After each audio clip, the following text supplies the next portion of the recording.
Listen carefully. You are now descending 7 miles to the bottom of the ocean. Was that an earthquake? No. Gotta get to the escape pod. How? We walk. We're just gonna walk with insufficient oxygen. I don't know what's out there. Turn your lights on.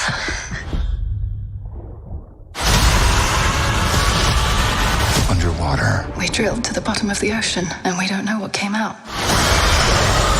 Rated PG-13. Welcome to another movie review. This review is about Underwater, starring Kristen Stewart.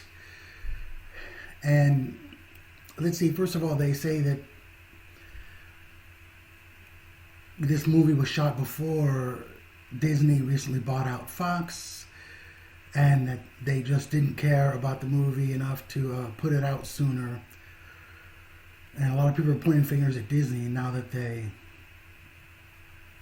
bought out Fox, because they could have put it out sooner. Anyhow, movies like this have been done many times, and they'll surely be done over and over again. A bunch of isolated people, and out there in something deadly, preying on them one by one. So what we have here, we have a pretty good opening scene by director William Eubank. He puts his camera kind of explores the interior of the station, the oil drilling deep sea station. That's the setting for the beginning. We see Kristen Stewart just kind of apparently just starting her day, and just as things they're quiet for a minute or two. The disaster strikes. They have to figure out the safest way to evacuate to somewhere that they hope hasn't been compromised, like their station has been. And we also have a captain, a German guy that's a real brave soul and very caring about his crew like their family. A pretty important element. And we also have a token funny guy. So basically this is one of those movies where it's like when they decide how they're gonna, how they're gonna survive, they know that they don't have much at their disposal. So the captain has to decide, what's at their disposal, and they have to use that, and he tries to keep them all optimistic, but there's something that they have no way of knowing about yet out there that they haven't, so they can't really allow for it,